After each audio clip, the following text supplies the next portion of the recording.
Donc après une année riche en émotions, riche en fou rire et tout ce qui accompagne une classe de terminale, voici le jour des examens. Donc super stressée, mais en même temps confiante parce que voilà, je me disais voilà, j'ai révisé, franchement en tant que croyante j'ai prié, je me disais que enfin, qu'est-ce qui peut se passer?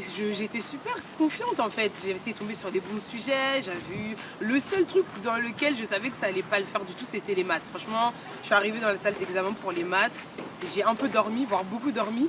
Et je savais que franchement, si j'avais 5, c'était vraiment un miracle, quoi. Mais pour le reste, franchement, j'avais tout mis en œuvre pour que ça fonctionne. Donc voilà, le temps passe. Les gens sortent des examens, vous connaissez les gens qui vous disent alors vous avez écrit quoi, tout ça. Bon, moi j'étais plutôt en mode franchement les réponses que j'ai données c'est les réponses qu'il fallait mettre.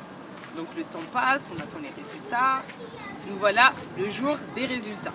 Donc tu vois, il y a toujours des personnes que tu croises qui sont arrivées depuis l'aube limite, nous on est venu voir nos résultats, on sait qui a raté, on sait qui a reçu. Je croise le regard de quelques personnes et tu sens que bon là on ne dit rien. Je me dis ah peut-être que eux ils l'ont raté et moi je l'ai eu. Du coup comme ils ont un peu le seum, tout ça, bon ils veulent pas me féliciter. J'arrive devant la première liste, donc de ceux qui ont eu le bac. Je cherche. J'arrive à la lettre Z, je me vois pas, je comprends pas. Je me dis vas-y c'est pas grave, je pense que j'ai dû avoir la mention. Donc j'arrive devant la feuille, la liste des mentions assez bien, il n'y a pas mon nom. Liste des mentions bien, il n'y a toujours pas mon nom. Je regarde, je me dis non, genre j'ai la mention très bien, tout ça. Il n'y avait pas mon nom. Donc à ce moment-là, le temps s'arrête. Franchement, je me dis, j'ai pas eu mon bac. C'est pas possible, j'ai pas eu mon bac. C'est-à-dire toutes ces soirées, ces nuits blanches, tout, j'ai pas eu mon bac. Je me dis, mais c'est pas possible. Et là, il y a ma pote qui me dit, non mais regarde, il y a la liste des rattrapages. Je peux pas être au rattrapage, j'ai pas révisé pour aller en rattrapage. Mais le problème, c'est que quand je suis allée regarder la liste des rattrapages, il y avait mon nom bien en gros. C'est comme si tous les autres prénoms étaient effacés. Je voyais que moi, la Joyce, nanana. Il y avait mon nom. Je me dis, mais non. Donc, je suis au rattrapage. C'est comme si on m'avait promis la X6 et tout à coup, en fait, on me ramène la Fiat Panda. J'étais super triste. Et là, t'as ton téléphone qui sonne, ta famille, tes amis. Alors, j'ai pas eu le bac, je suis au rattrapage. Et là, ils essaient de te remotiver, mais tu sais très bien que c'est la mouise, tu vois. Et je croise 2-3 personnes qui se moquent un peu, tu vois, les gens qui étaient jamais là en cours et qui disent, ça va être chaud, tu vas devoir tout recommencer. Et, franchement, à ce moment précis, en fait, je savais plus quoi penser. J'espérais peut-être mourir ou tomber dans les pommes, quelque chose. Mais en fait, voilà, t'es au rattrapage.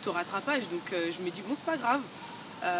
Je vais prendre mon dossier et je regarde, je me dis, ah, 9 et quelques. Donc je suis au rattrapage pour 9,24 ou je sais plus combien. Je me dis, mais comment je vais faire pour rattraper ça? Parce que le rattrapage, en fait, plus ta note est basse, plus tu as la possibilité de te rattraper. Quand tu es à des notes trop proches de la moyenne, c'est compliqué.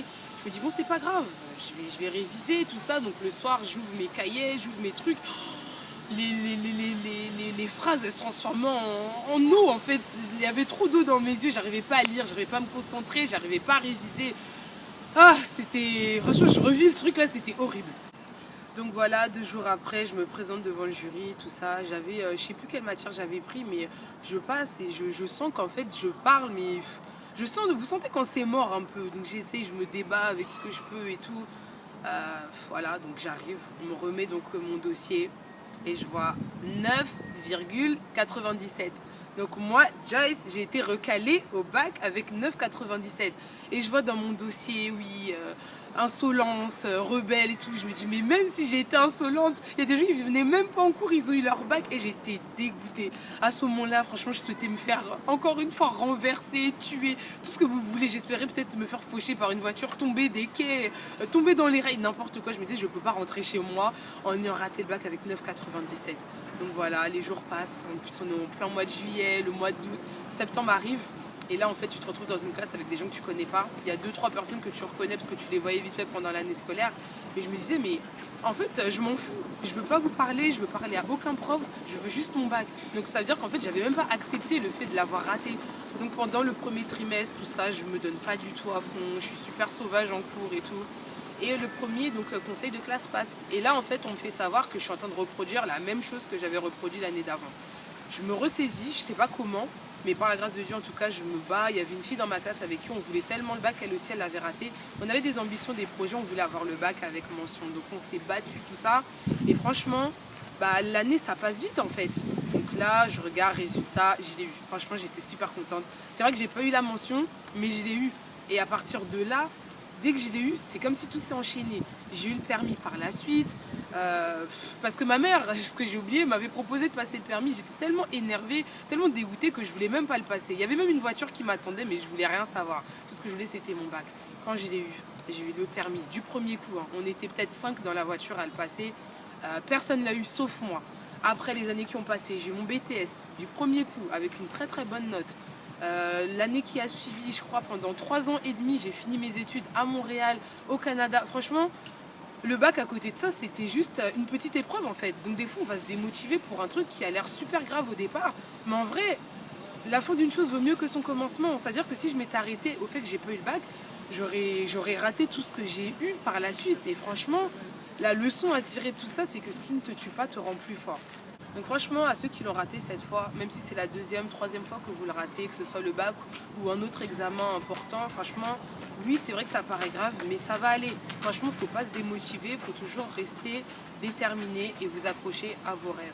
D'ailleurs, pour ceux que ça intéresse, on a une page, c'est la page Elle Rendez-vous sur Facebook ou sur YouTube. Vous tapez Elle Rendez-vous, vous allez voir le reste de nos histoires, le reste de nos vidéos, le reste de nos conseils, le reste de nos... tout ce que vous avez besoin de savoir sur nous qui peut vous aider, en tout cas à remonter la pente, vous trouverez ça chez nous. Donc à la prochaine. Ciao.